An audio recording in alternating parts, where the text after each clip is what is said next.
बिस्मिल्लाहिर्रहमानिर्रहीम। आज हमारा टॉपिक है heart it self arterial supply and venous drainage. मतलब ये कि हमने हार्ट की जो जो हार्ट को जा रही होती है ना आर्टरीज, क्योंकि हार्ट को भी सर्वाइव करने के लिए हमारे पास ब्लड सप्लाई की ज़रूरत होती है।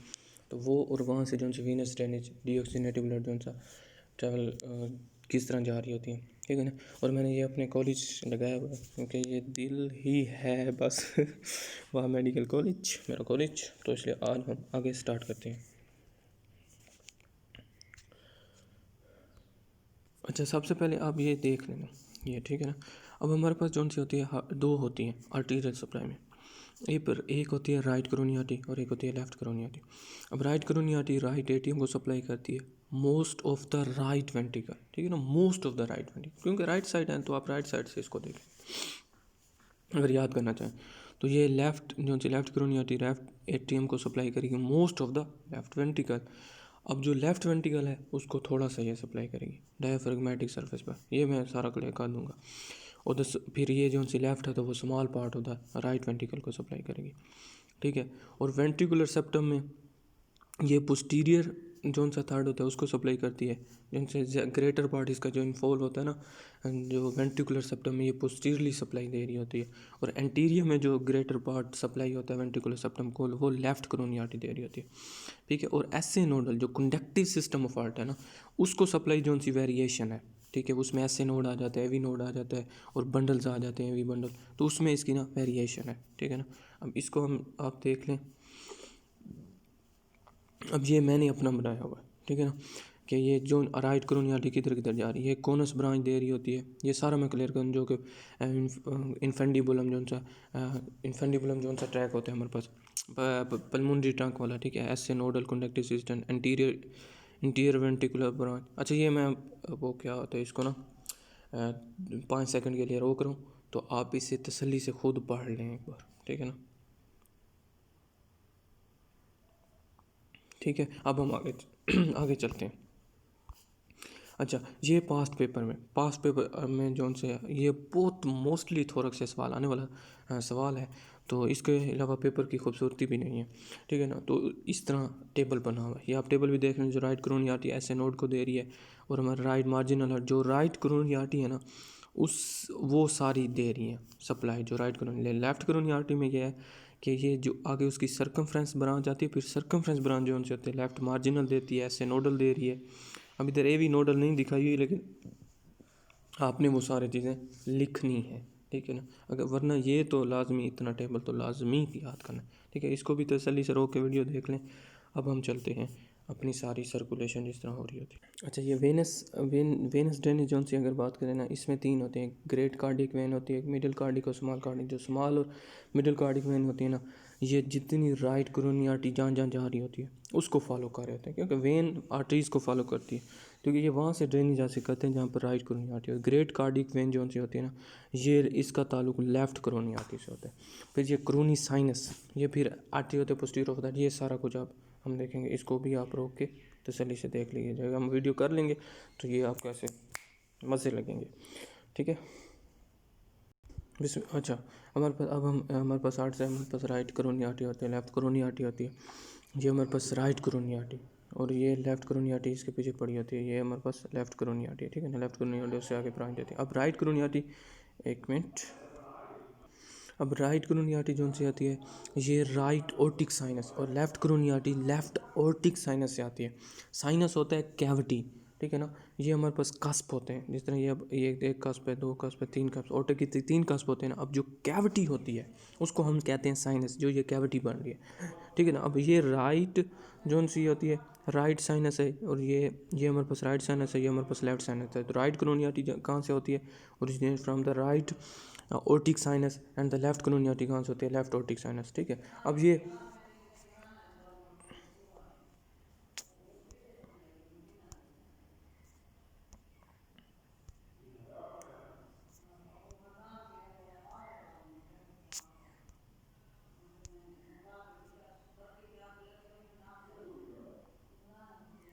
अच्छा,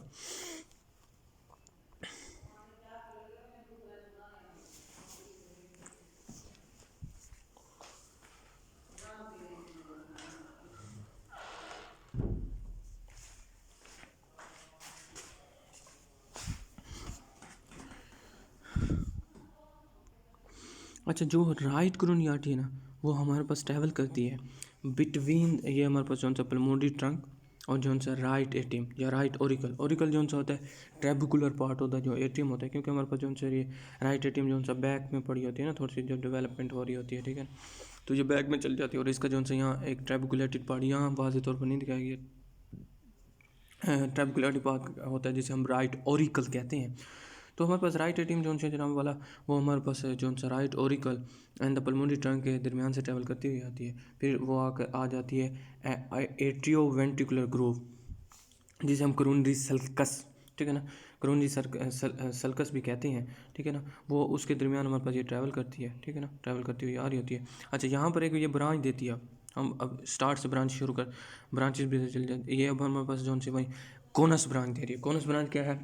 जो इनफेंडिबुलम जो सा होता है, जो पल्मोनरी ट्रंक का जो ट्रैक होता है, ठीक है ना, जो पल्मोनरी ट्रंक का जो हमारे पास ट्रैक होता है उसे हम इनफेंडिबुलम भी कह रहे होते हैं, तो इसलिए ये राइट कोनस ब्रांच, ठीक है ना, राइट कोनस ब्रांच देता है। फिर ये एक ब्रांच दे देता है हमारे पास ब्रांच, ये जो सी इधर पोस्टरली देखें तो ऐसे नोडल ब्रांच जा रही है, ठीक है ना, ऐसे नोडल, अब ब्रांच टू द साइनोइडियल नोड, तो ऐसे नोड हमारे पास मौजूद है, क्योंकि ऐसे नोड ऊपर पड़ा होता है, तो ऐसे नोडल को एक ब्रांच जाती है। अच्छा, यहाँ स्नेल में ये बात भी लिखता है कि यहाँ से एक ब्रांच ऐसी भी जा रही होती है आगे डिवाइड होकर, जो कि राइट एट्रियम और लेफ्ट एट्रियम को भी दे रही होती है, ठीक है ना। बहरहाल आपने अगर याद रखना है तो ऐसे नोडल ब्रांच जो से होती है वो दे रही होती है। अच्छा, फिर आगे आते हैं तो हमारे पास ये एंटीरियर वेंट्रिकुलर ब्रांच, ठीक है, anterior artery of the right ventricular, क्योंकि इधर राइट वेंट्रिकुलर इस साइड पे होता है, तो ये एक ब्रांच देती है एंटीरियर वेंट्रिकुलर ब्रांच, जो उनसे anterior surface of the ventricular of the right ventricular को सप्लाई देगी। फिर आगे हम थोड़ा सा ट्रैवल करते हैं तो हमारे पास ये ब्रांच देती है राइट एट्रियल ब्रांच, मतलब एट्रियम ब्रांच देती है, जो कि राइट कोरोनी से आती है, और ये पूरे एट्रियम को सप्लाई कर रही होती है, जो हमारे पास राइट एट्रियम होता है, ठीक है ना। हम कह रहे थे ना कि ये हमारे पास राइट कोरोनी आर्टरी जो से राइट एट्रियम को सप्लाई दे के most of the right ventricle and small part of the left ventricle को सप्लाई देती है। फिर ये राइट कोरोनी आर्टरी अगर हम आगे चलें तो हमारे पास ये जो राइट वेंट्रिकल होता है उसका जो मार्जिन बन रहा होता है, राइट मार्जिन जिसे हम कहते हैं, ठीक है ना, तो ये एक मार्जिनल आर्टरी दे देती है, ठीक है ना, ये हमारे पास मार्जिनल आर्टरी जिसे हम राइट मार्जिनल आर्टरी कहते हैं, और ये राइट कोरोनरी आर्टरी हमारे पास सप्लाई दे रही होती है। फिर ये पोस्टीरियर आ जाती है, ठीक है ना, पोस्टीरियर हमारे पास आ जाती है, ये राइट कोरोनरी आर्टरी जो उनसे हमारे पास पोस्टीरियर आ रही है। अच्छा, राइट कोरोनरी आर्टरी हमारे पास पोस्टीरियर आ गई। अब पोस्टीरियर जब आती है तो पोस्टीरियर में ये हमारे पास जो राइट वेंट्रिकल है, ये लेफ्ट वेंट्रिकल है, और उसके दरमियान जो सा सेप्टा होता है उसे हम कहते हैं पोस्टीरियर इंटरवेंट्रिकुलर सेप्टा। उसमें ये ब्रांच देती है जिसे हम कहते हैं कि ये हमारे पास posterior interventricular branch of the right coronary artery, ठीक है ना।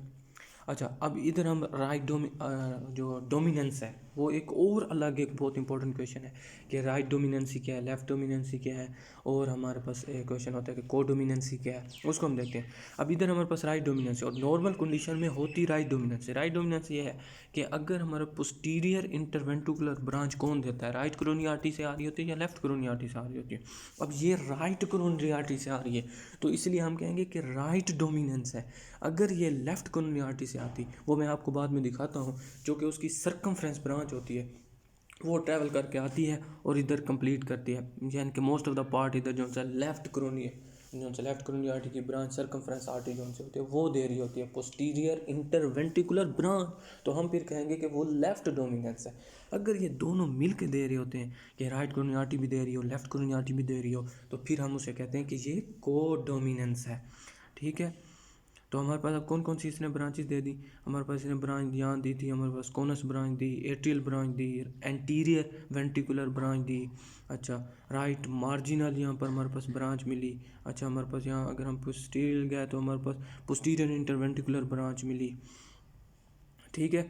अच्छा, यहाँ जो सी हमारे पास यहाँ जब ट्रैवल कर रही होती है ना, जिस तरह ये राइट मार्जिनल आर्टरी इधर नहीं दिखाई गई, और वो सप्लाई, तो ये एवी नोडल जो बंडल होता है ना, यहाँ से पोस्टीरियरली साइड से ना एवी नोडल बंडल के पास भी अंदर पिर्स करके जा रही होती है, ठीक है, एवी नोड को भी दे रही होती है सप्लाई, ठीक है ना।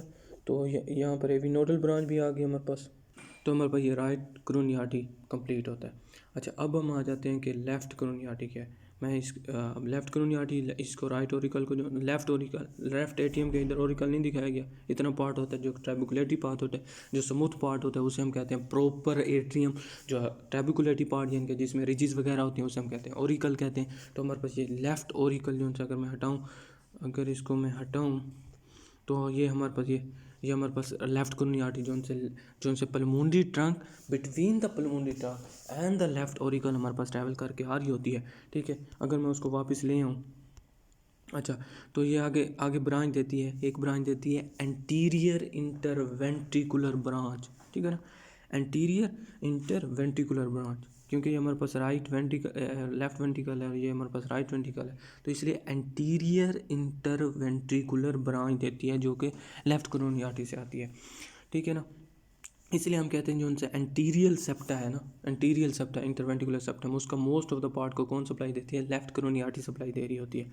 ठीक है ना, एंटीरियर इंटरवेंट्रिकुलर ब्रांच। अच्छा, इसकी ये खुसूसियत ये है कि ये जनाब वाला हमारे पास एपेक्स ऑफ द हार्ट तक जाती है, फिर पोस्टीरियरली जाती है, एपेक्स ऑफ द हार्ट में जाकर पोस्टीरियरली, यहाँ पर जाकर पोस्टीरियरली जाकर इसके साथ जो पोस्टीरियर इंटरवेंट्रिकुलर आर्टरीज होती हैं उसके साथ एनास्टोमोस करती है। अब पोस्टीरियर जो है ना, उसको आपने ये for example right coronary artery से अगर ये पोस्टीरियर इंटरवेंट्रिकुलर ब्रांच आ रही है तो ये अपेक्स तक नहीं पहुंचती, यहाँ तक खत्म हो जाती है। तो ये एंटीरियर इंटरवेंट्रिकुलर ब्रांच होती है जो कि यहाँ तक आकर पहुंचकर एनास्टोमोस कर रही होती है। ठीक है, ये हमारे पास हो गई। अच्छा, आगे चलते हैं। अगर आगे हम आए तो यहाँ हमारे पास ये सर्कमफ्रेंस ब्रांच, इसने यहाँ पर कंप्लीट सर्कमफ्रेंस ब्रांच दिखाई हुई है क्योंकि मेन ब्रांच है, लेकिन ये जो इस तरफ आ रही है ना, इसे हम कहते हैं कि ये लेफ़्ट मार्जिनल आर्टरी है। ठीक है, जो लेफ़्ट वेंट्रिकुलर और लेफ़्ट मार्जिन पर जो सी बन होती है उसे हम कहते हैं लेफ़्ट मार्जिनल आर्टरी, जो कि लेफ़्ट कोरोनरी आर्टरी की ब्रांच सर्कमफ्रेंस ब्रांच से हमारे पास मिल रही होती है। ठीक, और एक ब्रांच हमें मिलती है डायगनल ब्रांच। डायगनल ब्रांच वो होती है, डायगनल एंगल वो होता है जो 90 से थोड़ा सा कम हो। फॉर एग्जांपल ये एंटीरियर इंटरवेंट्रिकुलर आर्टरी है, ये सर्कमफ्रेंस आर्टरी तो वो यहाँ पर मिलती है ऐसे लेस देन द 90 एंगल। ठीक है ना, इधर एक आर्टरी इधर नहीं दिखाएगी, तो यहाँ से वो आर्टरी जा रही होती है, उसे हम कहते हैं डायगनल आर्टरी। फिर उसको हम कह रहे होते हैं D1 D2 D3। अब ये जो डायगनल आर्टरी है कहाँ सप्लाई कर रही होती है, ये हमारे पास सप्लाई करती है एंटीरियो लैटरल। ठीक है ना, तो ये डायगनल आर्टरी जो हमारे पास वो एंटीरियर लैटरल सप्लाई दे रही है। आगे यहाँ अगर हम ब्रांच तो जो छोड़ गए हैं दो, ठीक है, एक इसने अब लेफ्ट, ये जो हमारे पास लेफ्ट कोनस ब्रांच जो कि इन्फेंडिबुलम और पल्मोनरी जो सा ट्रंक था उसको ब्रांच दे रही थी। इधर एक और नहीं ब्रांच दिखाई हुई जो से लेफ्ट वेंट्रिकल को ब्रांच देती है। ठीक है ना, लेफ्ट वेंट्रिकल को इसने ब्रांच दी जो कि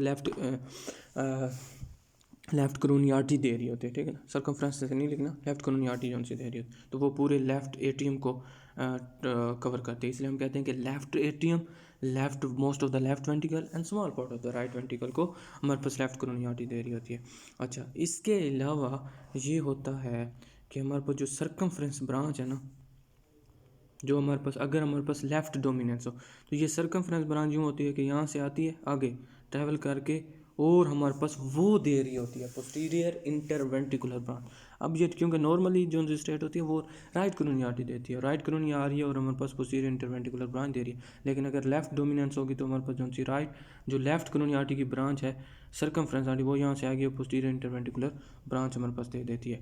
ठीक है, और इसके अलावा यहाँ फिर ये एवी नोडल ब्रांच भी यहाँ नहीं दिखाई हुई, एवी बंडल को भी वो जो वेरिएशन आती है वो भी आप वो आप याद कर लीजिएगा और ब्रांचेस में लिख दीजिएगा। अच्छा, इसके अलावा ये हमारे पास मार्जिनल हो गई, हमने सर्कमफ्रेंस पढ़ ली, ये हमारे पास। अच्छा,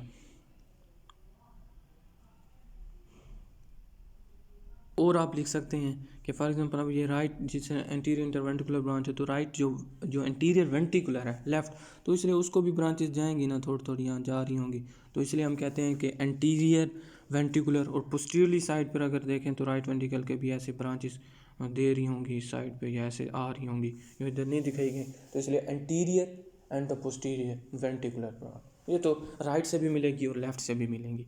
ठीक है, ये हमारे पास जो लेफ्ट कोरोनरी आर्टरी कंप्लीट होता है। अब हम एक और टॉपिक होता है कि इनकी एनास्थोमोसिस कहाँ पर हो रही है। 3 एनास्थोमोसिस होती हैं जो बड़ी बड़ी इंपॉर्टेंट है। ये एक और इम्पॉर्टेंट क्वेश्चन है, जिस तरह डोमिनेंस और राइट डोमिनेंस और लेफ्ट डोमिनेंस को डोमिनेंस के अलावा अब हमारे डोमिनेंस कहाँ हो रही होती है।